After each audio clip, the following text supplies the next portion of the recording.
toutes. Donc voilà, aujourd'hui voilà, on travaille aussi encore une fois sur le thème du racisme. Et en fait la dernière fois qu'on s'était rencontrés, on avait proposé 2 films. Et donc c'était Je rappe donc je suis et Paris Couleur. En fait il y a eu un vote, vous savez qu'il y avait un vote ici, il y avait des urnes. On a voté aussi sur internet. Et c'est le film Je rappe donc je suis qui a été sélectionné. Donc le but du jeu en fait ce serait de visionner le film.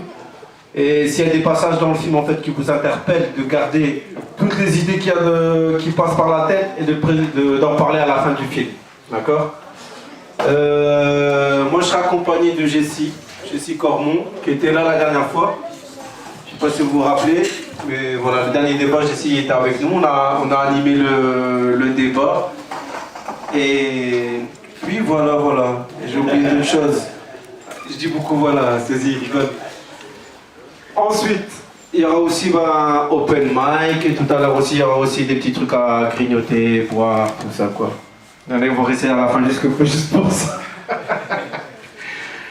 Donc voilà, c'est ciné débat, on va dire, hein, à l'intérieur, à la maison ici au centre social du Pile, et puis voilà. J'essaie d'avoir des choses à rajouter. Petite chose juste pour vous informer que le réalisateur du documentaire a accepté de soutenir du coup Damas et de soutenir et d'autoriser la diffusion du film. L'autre film également qui aurait pu être diffusé, les réalisateurs ont accepté également de soutenir l'association. Et si je le souligne, c'est parce que c'est pas si souvent que dans ce cadre de projet-là, des films soient proposés soit gratuitement, soit bien moins cher que d'habitude. C'est-à-dire que là, le projet de Damas a touché en plein cœur des gens qui mènent des démarches à Paris et ailleurs. Et ils se sont dit, ce qui se passe ici avec Damas, c'est un projet important. Puis le Centre social du Pile aussi, et d'autres groupes qui participent au projet. Donc ça, je voulais souligner ça. La deuxième chose, c'était rappeler un peu l'objectif par rapport à aujourd'hui. Le premier débat qu'on a eu, c'était de rappeler un peu ce que c'était que le racisme. Le deuxième, c'était de donner la parole aux enfants et aux jeunes pour donner des exemples d'expériences vécues en matière de discrimination et de racisme. Et là, l'objectif d'aujourd'hui, c'est plutôt de montrer comment les rappeurs d'ici, les rappeurs de Damas, le projet de Damas, s'inscrit aussi dans une histoire plus large du rap, du hip-hop, et aussi une histoire où des jeunes, souvent des jeunes, essayent de reprendre une parole qui leur a été prise, pour essayer de dire ce qu'ils avaient à dire dans des nouvelles manières, dans des manières qui sont les leurs, d'exprimer à la fois des révoltes, des colères face à des injustices, et d'exprimer aussi des rêves et des espoirs. Juste pour rappeler aussi une petite chose, quand il y a des colères et des révoltes, c'est pas gratuitement qu'on est en colère. C'est pas gratuitement qu'on est révolté, c'est aussi parce qu'on vit des choses qui font qu'on est en colère. Et du coup, le rap, parmi d'autres mouvements d'expression artistique et culturelle, est un des moyens dont s'est saisie la jeunesse pour prendre la parole et dire ce qu'ils avaient à dire, voilà, de différentes manières. Petite précision aussi, là vous verrez le documentaire donne la parole à beaucoup d'acteurs d'anciens du hip-hop en France, mais vous verrez que le mouvement hip-hop, y compris dans le documentaire là, il passe par l'Allemagne aussi, il passe par la Turquie et l'Algérie, il va jusqu'aux États-Unis. En fait, le projet de Damas, en fait, c'est une histoire qui est effectivement celle du mouvement hip-hop, qui est une histoire mondiale.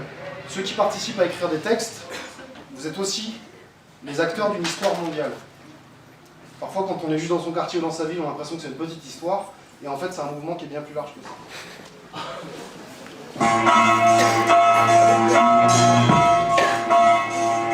Notre société, c'est pas la nôtre. C'est pas la nôtre. Nous, c'est pas ce qu'on veut, on n'est pas là-dedans. Mais... il n'y a rien de pire que quelque chose que tu vois de tes propres yeux, que tu vis ou que tu ressens. Ceux qui disent ouais, moi je fais du rap, je suis pas de la politique. À partir du moment où tu prends le micro, les gens qui t'écoutent, ça n'a rien à politique. Tu peux t'en faire des rap en position. Il y a de la haine. Il y a de la haine de classe, c'est une expression qui n'est pas...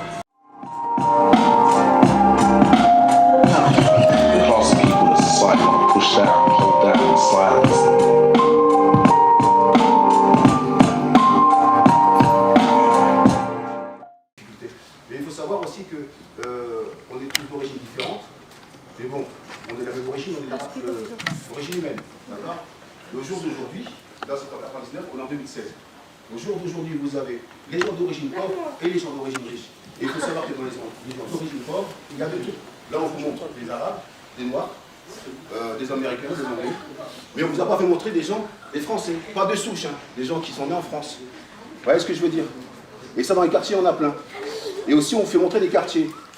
Vous vous concentrez sur les premiers plans, c'est-à-dire les jeunes qui s'expriment, hein, c'est-à-dire les gens qui disent que ça ne va pas. Mais il faut regarder aussi le deuxième plan, c'est-à-dire où ils habitent.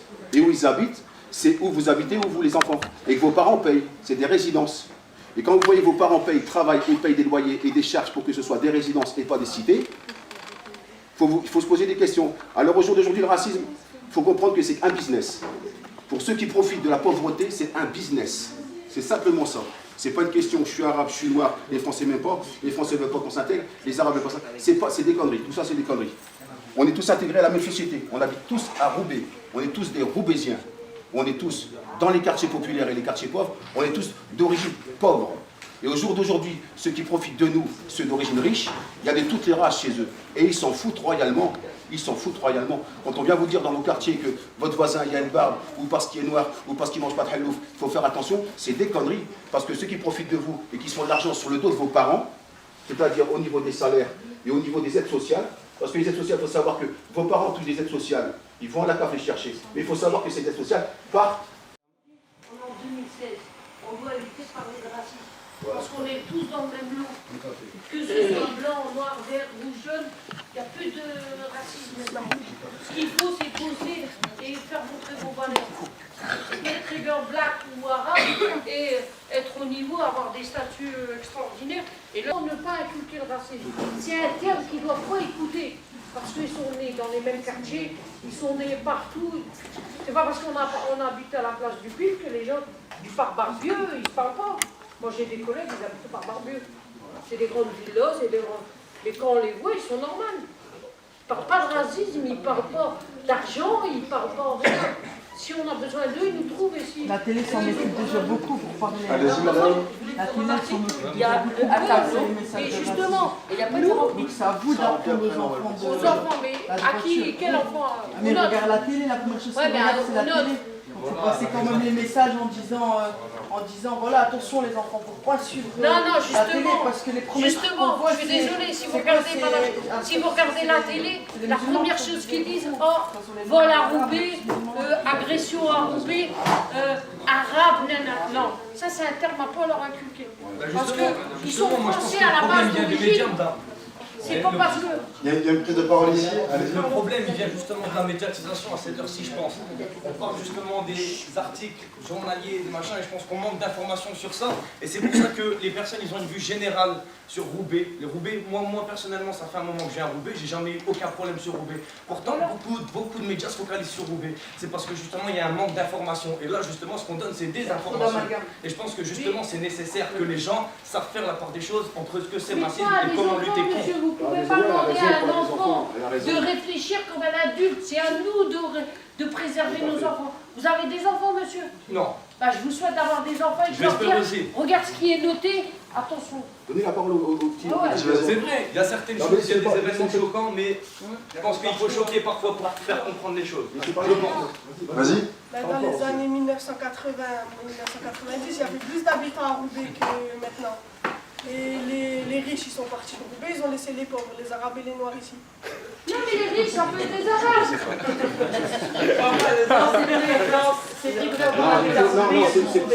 C'est pas une question. Alors attendez, pas tous en même temps s'il vous plaît. Allez-y madame, après vous monsieur. Et quand on parle avec des personnes, tout ce qui va être, c'est déménager de Roubaix. Alors qu'il y a des beaux quartiers, hein, il y a... Après, moi, les trois quartiers, on est là, oui, mais il y en a qui sont qui de Roubaix. Ah, t'as peut-être Roubaix. Excusez-moi. Est-ce que vous pouvez juste essayer de ne pas parler en même temps? Parce que du coup, c'est plus difficile à entendre ce qui est dit. Allez-y. Non, mais après, il y a des quartiers sensibles, c'est comme partout, hein. Il y a des quartiers sensibles. Mais c'est pas une question. Mais là... C'est pas une question. C'est pas une question. Écoute, pour te répondre. Hé, bonhomme. Bonhomme. Il va te répondre. Comment ça s'appelle? Comment ça s'appelle? C'est pour te répondre. C'est pas une question de riche ou de pauvre. Il faut oublier cette histoire d'argent, si je puis dire. Au jour d'aujourd'hui, vous êtes riches à l'intérieur, les enfants. Et vous savez pourquoi vous êtes riches à l'intérieur? Et vous serez encore plus riches à l'intérieur quand vous serez ado. Parce que quand vous avez raison, vous avez raison. Quand au jour d'aujourd'hui, on va vous dire que vous avez tort, vous relevez la tête et vous dites non, j'ai pas tort, j'ai raison. Ça, vous êtes riche de ça. Malheureusement, si vous tombez, comme elle dit Madame Tichy, justement, vous tombez dans le racisme. Hein. Par la suite, vous allez tomber dans un, comment vous expliquez ça, dans un problème qui ne vous concerne pas. Ce qui veut dire qu'en grandissant, et j'insulte personne ici en tant qu'adulte, hein, vous allez vous rendre compte que si vous tombez dedans, il y a des gens qui vont pouvoir venir vous voir et faire de vous ce qu'ils veulent parce que vous aurez perdu votre richesse intérieure. C'est-à-dire vous exprimer, comme tu t'exprimes là maintenant. Au jour d'aujourd'hui, Roubaix, c'est la ville la plus pauvre de France. Ce n'est pas une question d'origine. C'est la réelle faute, on voit avec ces personnes ici. Hein. Les problèmes ne viennent pas de la mairie et ne viennent pas, comme tu dis, des riches. Ils viennent des gens qui sont à Roubaix. Tant que vous accepterez de voir dans les journaux que Roubaix, c'est la ville la plus pauvre de France, que c'est la ville la plus le taux de chômage est élevé, que quand vous accepterez tous ces dénigrements qui font qu'au jour d'aujourd'hui, ce n'est pas vrai. Dans toutes les villes, vous avez des gens qui respectent et des gens qui ne respectent pas. Roubaix, c'est une ville comme les autres. Tant qu'on acceptera ça, on pourra faire tous les débats du monde, ça ne changera pas. Mais sinon, madame, elle a raison. Les enfants ne devraient pas être exposés à ça. Ouais, vas-y. Vas-y, vas-y. Oh, pardon, pour moi. Votre prénom, s'il vous plaît. Vas-y. Voilà, en fait, tout à l'heure, je t'entends parler, tu dis qu'en fait, il faudrait s'entraider. Ouais, un exemple comme Roubaix, chaque année, le taux de chômage, il augmente de chaque année. Moi, un exemple, si maintenant, moi, j'ai pas beaucoup de moyens, mon voisin n'a pas beaucoup de moyens, je vois pas comment je pourrais l'aider. Après, il faudrait quand même créer une mixité sociale.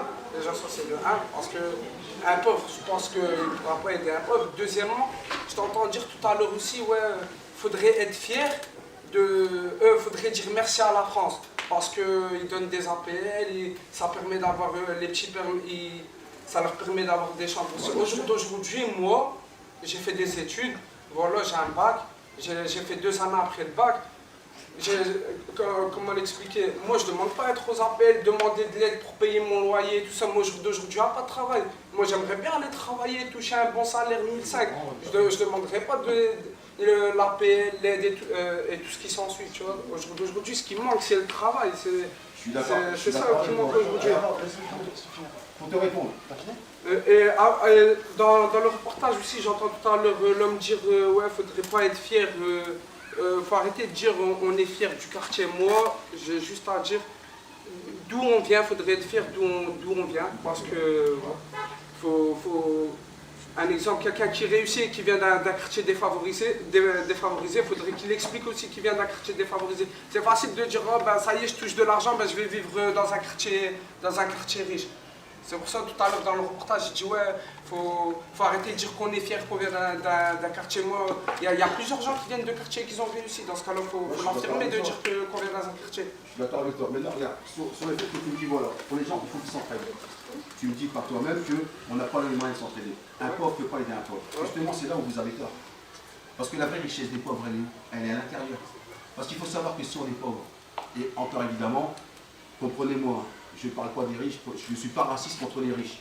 Je vous dis simplement qu'il y en a qui gagnent, ils sont devenus riches par la sueur de leur front, et c'est une fierté. En Languedoc deviennent riches grâce à nous, ce qui fait que, grâce aux pauvres, ils sont riches, et à cause d'eux, on est pauvres.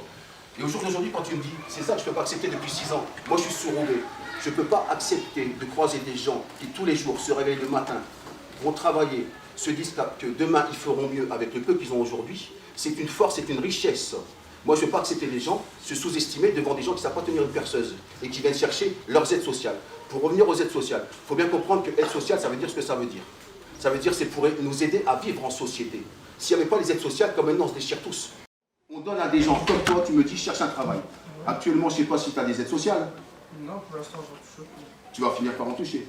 Grâce à ces aides sociales, tu vas pouvoir bouffer et te loger le temps de te remettre debout, tu vois, le temps de trouver un travail. Et à partir de là, tu fais ce que tu penses. Moi, j'ai pas besoin qu'on m'aide. Mais sinon, on dit merci. Après, tu m'expliques qu'il faut être fier de venir d'un quartier défavorisé. Et il faut savoir une chose, c'est qu'on ne vit pas dans des quartiers défavorisés. On ne vit pas dans des quartiers défavorisés. L'Allemagne, les Trois Ponts, ma résidence qui est devenue une cité, c'est pas un quartier défavorisé. On a tout ce qu'il faut dans nos quartiers. On a de l'eau, on a du chauffage quand ils veulent bien nous chauffer, les bailleurs sociaux. On a un toit, les enfants, c'est pas défavorisé. On est dans des quartiers dévalorisés. Parce qu'au jour d'aujourd'hui, les quartiers. Non, mais non, laisse-moi finir. Ce que je veux dire, c'est quand tu me dis il n'y a plus rien, je te comprends. C'est parce que tout tombe en ruine. Mais il faut savoir qu'on paye que vos parents payent des loyers et des charges et des impôts. Rien que ça, ça ne devrait pas tomber en ruine. Et c'est pour vous à l'avenir. Au jour d'aujourd'hui, on est dans des quartiers dévalorisés. Les gens se dévalorisent. Pourtant, ils travaillent. Pourtant, toi, tu travailles. Pourtant, tu n'es pas un délinquant. Tous les jours, tu dis, moi, je vais y aller, je vais réussir. On te dévalorise à force de te répéter, bah, tu es dans un quartier. Pourquoi quelqu'un qui vient d'un quartier dévalorisé, on devrait en faire de la pub parce qu'il a réussi? Il a réussi, c'est tout. Il a réussi parce qu'il a son bac. Il est arrivé dans une boîte, il y a un bac, il y a le bagage qu'il faut pour travailler là. Pourquoi ça devrait être extraordinaire? Pourquoi ça devrait être extraordinaire? Moi, je dis que les gens qui sont dans les quartiers dévalorisés, pas défavorisés. Merci la France, j'insiste là-dessus, ou la partie du monde dans laquelle je suis tombé. Merci. Au jour d'aujourd'hui, il faut comprendre que, comme il a dit, je ne sais pas comment il s'appelle, et c'est là où il a raison, et ça résume tout. Au jour d'aujourd'hui, les adultes ne savent pas se serrer les coudes. Parce que, pourquoi? Je terminerai là-dessus. Hein. Pourquoi? Parce que ceux qui profitent des pauvres, et je ne parle pas de tous les riches, ceux qui profitent des pauvres, ceux qui viennent chercher vos allocations et vos aides sociales, parce que vous allez à la CAF, mais vous payez par derrière. Et ces gens-là les touchent. Ces mecs-là, ils ont compris qu'avec la reconnaissance, la gratitude et le respect, on ramasse des millions et du pouvoir. Que pendant que nous, les pauvres, on se dit qu'il faut gagner à l'euro million, avoir des milliards pour avoir de la reconnaissance, du respect et de la confiance. Tu comprends? Tu vois ce que je veux dire? Une petite parenthèse, comme une fois je t'entends dire, tu dis ouais, c'est pas extraordinaire. Bah, moi c'est tout à fait contraire de toi, moi je trouve que c'est extraordinaire. Pourquoi? Parce que faut regarder les conditions de vie déjà de 1, ça c'est extraordinaire. Quelqu'un qui réussit alors qu'il a grandi dans des conditions de vie qui ne devraient pas être les mêmes. Nos quartiers ils sont délaissés. Quand je dis qu'on n'a plus rien, certes, on a pour s'en sortir, mais plus comme avant, ça veut dire que ça devrait être encore plus extraordinaire de réussir maintenant que de réussir auparavant. Dans ce cas-là, c'est pas Attends un petit instant avant de répondre à nouveau, parce qu'il y a peut-être d'autres personnes qui veulent contribuer au débat, avoir leur mot à dire par rapport à ce qu'on est en train de discuter. Est-ce qu'il y a d'autres personnes qui veulent dire quelque chose? Ils sont d'accord, pas d'accord? Vas-y. On ne peut pas dire qu'il n'y a pas de racisme pour les personnes qui ont des diplômes. Il y a des personnes, il y a des Arabes, des Blancs qui ont des diplômes. Ils ont le diplôme pour avoir cet emploi. Ils peuvent aller chercher du travail, avoir CV à tel, CV à tel. Souvent, moi j'ai plein d'amis qui ont le bac, moi j'ai pas le bac personne. Des amis qui ont le bac et plus que le bac. Il y a des amis, j'ai des amis qui trouvent pas de travail spécial. Tout à fait, On se retrouve à faire des services civiques. Des services civiques où il y en a qui sont RSA.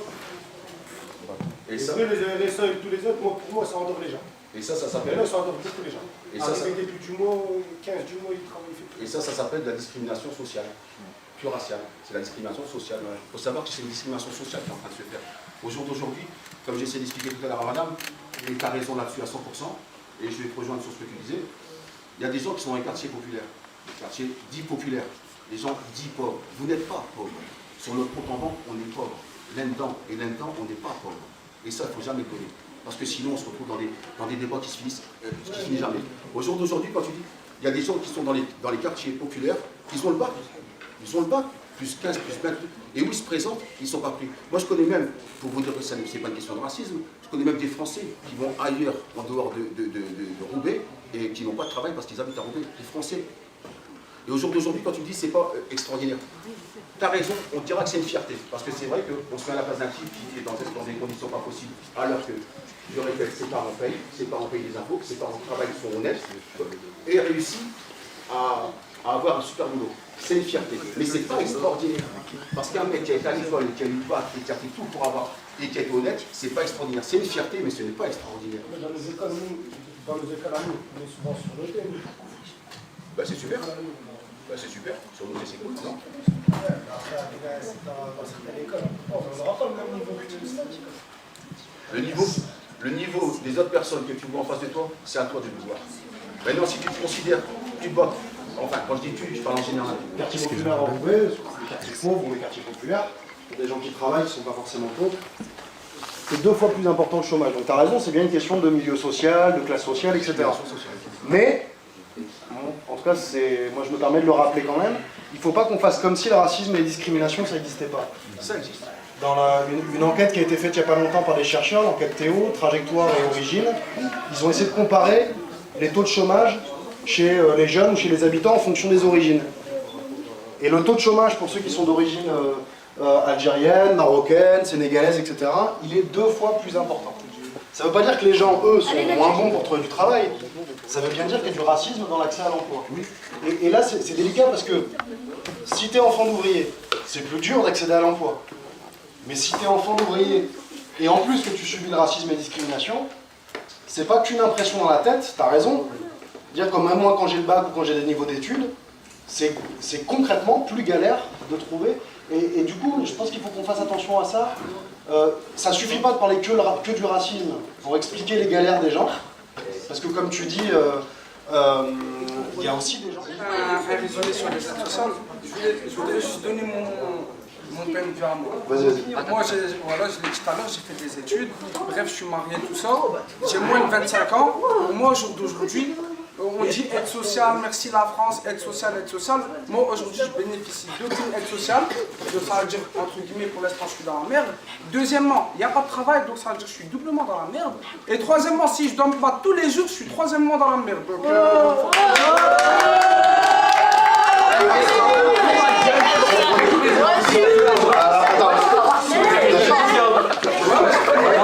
Madame d'abord, moi, et ensuite vous.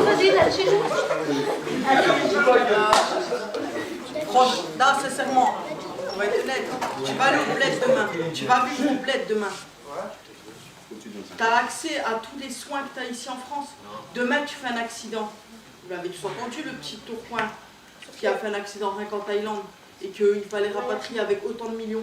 Demain, tu as beau être noir, français, arabe, chinois, tout ce que tu veux, que tu n'as pas les papiers, tu fais un accident, la France est barrée de toi. mais attends, c'est qui a payé pour lui? Alors, tu penses qui a payé pour que... Attendez un petit instant. Moi, je veux juste vous rappeler ce que c'est que cette question des aides sociales. Et la famille, et pour te dire honnêtement...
Méchanceté, cruauté, ce sont les mots qui me décrivent. Traumatisé, violé, massacré, torturé, tué. Tous les jours ça arrive, maladie, décès, nouveau-né sont les choses de la vie.